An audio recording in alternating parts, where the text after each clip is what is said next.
안녕하십니까, 신의 한수 홍철기입니다. 패스트트랙, 진짜 전쟁이 시작되었습니다. 민주당과 2중대, 3중대, 4중대, 5중대라고 불리는 4+1이 밀고 있는 공수처법, 선거법 다 통과된다면 대한민국의 미래가 암울해집니다. 그렇지만 희망이 있다라고 말씀하시는 분이 있습니다. 김정기TV 김정기 박사와 얘기해 보겠습니다. 안녕하십니까? 안녕하세요. 네. 정말 희망은 있을까요? 뭐 상대가 사람이면 희망이 있는 거죠. 아, 사람이면 예. 사람이겠죠. 예, 해도 너무 하잖아요. 그렇죠. 협상이라는 게 자기가 가지고 있는 거를 좀 내놓으면서 네. 미드 포인트를 찾아야 되는데 자기들을 끝까지 지금 움켜쥐고 있잖아요. 그렇죠. 꽉 그리고 움켜쥐고. 세 가지는 예를 들어서 뭐 준연동형 비례대표제 도입을 한다든지 뭐 공수처 설치, 검경수사권 조정 관련된 법안들이라고 하는 큰 틀에서 네, 양보를 한 게 하나도 없잖아요. 하나도 없죠. 예, 그래놓고 무슨 협상을 기대합니까? 그러니까요. 그러니까 사람이 아닌 거죠. 아, 그래도 사람이라고 해주시죠. 예. 일단 방송이니까. 맞습니다. 신속 처리 안건에 올라탔는데 네, 되게 오래 끌죠. 예, 우리는 끌 수밖에 없는 거예요, 지금 현재. 그러네요. 왜냐면 저쪽이 너무 뭐 협상의 ABC도 지금 갖추어지지 않는 상태에서 가고 있으니까 좀 답답하죠. 답답하긴 한데 지금 국회에서 뭐 임시국회가 소집이 됐잖아요. 맞습니다. 임시국회가 소집이 됐는데 회기 결정 안건 가지고 지금 우리가 필리버스터링 걸었다면서요. 네네. 야, 그것도 참 기가 막힌 아이디어입니다, 이게. 아이디어 중에 이런 아이디어가 있는 거 그렇죠. 진짜 처음 알았습니다. 대단한 것 같아요. 보통 회기 결정하는 건을 안건으로 생각을 안 할 텐데 그러니까요. 통상적으로 뭐 임시국회라는 게 한 달 이내고 네, 또 짧게 하는 거는 3, 4일에 끝나기도 하고 막 그런 건데 요거 가지고 안건으로 유권 해석을 해서 필리버스터링을 걸겠다 한 것은 우리 자유한국당 국회의원들의 탁월한 능력입니다. 아니, 문희상 의장도 생각을 못했던 것 같아요. 허를 찔린 거죠. 예, 맞습니다. 그러니까 사실 사전에 준비가 됐을 가능성이 있죠. 그랬을 수 있죠. 예. 우리 쪽에서 이제 이 전략을 가지고 전쟁에 임한 거죠. 정말 근데 잘한 겁니다. 뭐 결과적으로 말씀을 드리자면은 이 부분은 계속 이렇게 갈 수는 없잖아요. 그렇죠. 예, 예, 맞습니다. 결국은 뭐 합의를 해야 될 것 같기는 한데 네. 사실 원점으로 좀 돌아가야 될 것 같아요. 그러니까 네. 공수처법, 선거법 어떤 문제가 있는지 좀 간략하게 설명해 주시죠. 그렇죠. 이제 뭐 지금 이제 임시국회 회기 결정 가지고 지금 진행이 안 되고 있잖아요. 네. 그런데 필리버스터링을 붙였는데 지금 사실은 이 쟁점 법안들이 큰 틀에서는 하나, 둘, 세 개잖아요. 하나, 둘, 세 개가 맞죠? 예. 예, 세 개인데 실제 법안 수는 5가지입니다. 그렇죠. 예, 실제 법안 수는 5가지인데 이거에 대해서 이제 전부 다 이제 필리버스터링을 걸더라도 사실은 의사 진행을 방해할 뿐이지 말하자면은 궁극적으로 다수의 형포에 의해서 표결이 되는 것을 막을 수는 없습니다. 그렇죠. 예, 이제 막을 수는 없는 거고 그래서 계속 이제 저쪽에서는 살라미 전술이라고 해서 쪼개기로 간다는 거잖아요. 3일 미리 이제 공고하는데 사흘이 필요하니까 최소한 임시국회 기간을 사흘 내지 나흘 정도로 잡아가지고 그 회기 중에 한 건 올려서 한 건 처리하고 이런 방식으로 한 거죠. 네. 왜 그런가 하면은 이번에 소집된 임시국회에 만일에 패트 법안 중에 선거제 관련된 법안이 올라갔다. 예. 필리버스터링이 이제 붙었다. 네.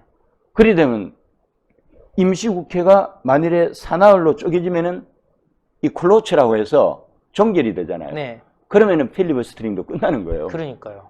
그리고 나서 아마 16일 정도로 두 번째 임시국회가 또 예. 소집이 되겠죠. 그리 되면 우선적으로 처리해야 되는 것이 뭔가 하면은 필리버스터링 대상이 됐던 법안을 표결에 붙이게 되어 있습니다. 그렇죠. 그리 되면은 지금 현재 가반을 안정적으로 확보하고 있잖아요. 가반 찬성으로 그냥 통과가 되는 거거든요. 그래서 제일 먼저 선거제 관련 법안을 먼저 올리겠다는 거잖아요. 그럼 통과가 되는 거예요. 네. 그리고 그 다음에 공수처 설치도 그런 식으로 가고 검경수사권 조정 관련된 법안도 그렇게 가겠다. 네. 그게 전략이었다니까요. 예. 살라미 그러니까요. 전술이에요. 그게. 사실 어제까지만 해도 네. 다들 야 이거 어떻게 하냐 했었는데 예. 진짜 이거 회기를 갖다가 필리버스터링 하겠다 그러니까 진짜로 양쪽이 다 깜짝 놀란 것 같아요. 맞습니다. 아, 우리 자유한국당에도 이제 드디어 전략가들이 나타나기 시작한 것 같아요. 자, 근데 더 중요한 거는 지금 결국에는 표 싸움 아니겠습니까? 표싸움이죠. 근데 지금 4+1 이걸 어떻게 파회할 수 있는 방법이 없을까요? 이게요. 이게 다 각자 이익이 돼 있거든요. 그렇죠. 그러니까 큰 틀에서 두 개잖아요. 큰 틀에서 선거제에 관련된 거는 소수 정당의 이익이 걸려 있고요. 그렇죠. 그러니까 4+1에서 4에 생사가 걸려 있는 문제고, 그 다음에 이제 검찰 개혁하고 관련 있는 공수처 설치하고 검경수사권 조정하는 문재인의 꿈이잖아요. 그렇죠. 대통령의 꿈이거든요. 민주당에만 해당이 되는 거네요. 따지고 그렇죠. 보면. 그러니까 민주당의 이익이에요. 그런데 자유한국당은 양쪽 다 우리 이익은 하나도 없는 거예요. 그렇죠. 그래서 4+1은 일종의 이익 공동체이기 때문에 저 진영을 분열시켜서 우리가 파고 들어갈 틈이 별로 없는 거예요. 그래서 어려운 겁니다. 근데 사실 민주당 입장에서도 연동형 비례대표제가 되면은 손해보는 건 사실이잖아요. 민주당 입장에서 원래 올라갔던 안에 따르면 손해를 많이 봤죠. 그게 이제 225에 75잖아요. 그러니까 지역구가 28석이 줄어들거든요. 원래 지금 현재 253대 47을 225대 275로 비례대표를 왕창 늘리는 거잖아요. 그런데 지금 현재 4+1에서 논의되고 있는 것이 225대 75가 아니고 250대 50이에요.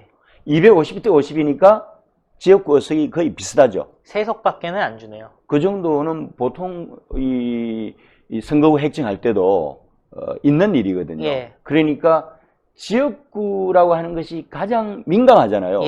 그거는 더불어민주당, 자유한국당도 민감한 문제예요. 민감할 수밖에 없죠. 그렇죠. 곱하기 3을 봐야 되거든요. 미치는 지역구가 거의 80석입니다. 그리 되면은 국회의원들 각자 생존권 관련된 문제이기 때문에 이 갈등을 극복하기가 되게 어려운데, 그렇죠.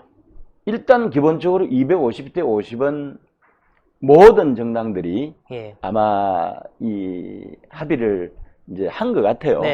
자유한국당도 공식적으로는 안 해줬지만은 무리 없음이라고 생각을 하고 있을 거예요. 근데 그 연동률 갖고는 지금 정의당이라든지 민평당이 받아들일 수가 없다라는 거 아니겠습니까? 그러니까 이제 소수 정당은 그 50석이 이제 비례잖아요.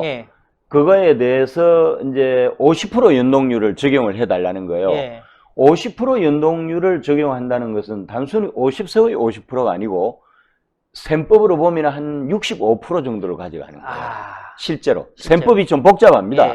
이게 심상정만 알고 있는 고등산수거든요. 심상정도 모른다고 하던데 지난번에 보니까. 그럼 김정희만 알고 있는 아니 전 지난번에 보니까 심상정이 뭐 자기도 모르고 보좌관한테 물어봐야 된다라는 식으로 얘기를 하더라고요. 발 빼는 거죠.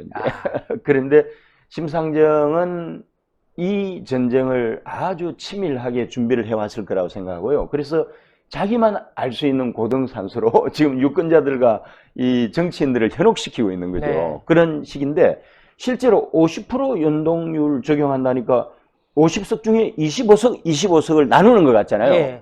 셈법이 그렇지 않다니까요. 50%를 적용하면은 실제로 나타나는 거는 65대 35 정도 돼요. 그러면 50석 중에 33, 4석 대 16, 7석 정도. 그렇게 돼버리니까 뭐 정의당 입장에서는 뭐 의석이 왔다 갔다 하잖아요. 그러니까 목숨을 거는 거죠. 그런데 지금 예를 들어서 이제 민주당에서는 뭐 캡을 씌우자. 그러니까 50석을 25석, 25석으로 하자. 그러니까 정확하게 반으로 해서 25석은 연동형으로, 25석은 병립형으로. 병립형이라는 게 지금까지 전국구 있잖아요. 그거가 똑같은 거예요. 그러니까 결국은 연동률 영향을 받는 의석수를 25석으로 줄이자 하니까 소수 정당에서는 그거는 절대로 안 된다. 그렇죠. 왜냐면은 우리가 지금 3분의 2 정도 하게 되면 37석까지 되는데 12석이 왔다 갔다 하잖아요. 그래서 이제 물밑 협상을 하고 있는 건데 이거는 자유한국당 의지하고 상관없이 자기들끼리 그냥 깡패 집단이 돼가지고 하고 있는 거예요. 왜 깡패 집단인지 아세요? 왜 그렇죠? 아니 국회에서 정당 취급을 받으려면은 원내 교섭단체가 돼야 됩니다. 그렇죠. 그게 정부에서 주는 국고지원금으로 드러나요. 맞습니다. 20석 이상이 돼야 원내 교섭단체가 되는데 그때 비로소 정당 취급을 받는 거예요. 맞습니다. 그러니까 지금 솔직히 말씀을 드리면은 정의당이 6석밖에 안 되는 초민의 정당이 어떻게 이렇게 과도한 요구를 할 수 있습니까? 참. 너무 지나친 거예요. 그렇죠. 지금 대한신당 몇 석이에요? 10석이죠. 예. 평화당 5석이죠. 예. 아니 10석도 안 되는 이 정당들이 모여가지고 1+4인데 문제는 그러면 바른미래당은 원내교섭단체 아닙니까? 아니 바른미래당이 원내교섭단체이긴 하지만은 손학규가 이끄는 지금 현재 4+1로서 참여하고 있는 사람들은 6명에서 8명밖에 안 돼요. 예. 현역 의원들이. 많이 봐야 9명이라고 그러더라고요. 그렇죠. 많이 예. 봐야. 그러면은 다수는 변액이잖아요. 그렇죠. 나와 있거든요. 한 지붕 두 가족이니까 말이 원내교섭단체지 대표성도 없어요. 원내대표가 오신환인데 예. 오신환 의원이 변액이 와 있다니까요. 그러니까요. 그리고 또 두 번째는 각 정당을 대표하는 사람들이 원내대표들이 거의 없어요. 예. 어떤 사람은 뭐 이 창당준비위원장, 어떤 사람은 사무총장, 어떤 사람은 평의원, 아유. 뭐 이런 식의 유일하게 정의당만 윤소아만 유일하게 원내대표인데 예. 거기는 의석이 6석밖에 안 되잖아요. 의미가 그러니까 없죠. 말하자면은 제대로 된 원내교섭단체도 1+4에서 4는 없고 원내교섭단체는 실질적으로 유일하게 민주당 하나밖에 없는 거고 그러네요. 그러면 원내교섭단체도 아닌 내 집단이 1+4 협의체라고 한다? 그래서 깡패짓을 한다? 깡패 집단이죠. 예. 오늘 네. 말씀 감사했습니다. 네, 감사합니다. 예. 자유한국당과 황교안 대표 가열차게 투쟁하고 있습니다. 악법 막아내야 합니다. 적화 막아내야 됩니다. 대한민국 미래 세대를 위한 길입니다. 모두 힘을 모아 주십시오. 내년 총선이 마지막 총선이 될 수도 있습니다. 그리고 김정기 TV에서도 좋은 내용 많이 있으니까 많은 시청 바라고요. 신의 한 수 구독과 추천 버튼 잊지 말아 주시고 1877-1477로 정기 구독 많은 가입 부탁드리겠습니다. 감사합니다. 감사합니다. 신의 한 수의 구독, 좋아요, 알림 방법입니다. 보실 영상을 눌러주세요. 아래의 구독 버튼을 눌러주세요. 그럼 종 모양이 나옵니다. 그 종 모양을 눌러주시면 신의 한 수의 새로운 영상들이 알림이 울립니다. 그리고 엄지척 좋아요 버튼을 눌러주세요. 여러분의 구독, 좋아요 버튼은 신의 한 수에 큰 힘이 됩니다. 댓글로 여러분의 많은 의견도 듣고 있습니다. 응원의 댓글도 부탁드립니다.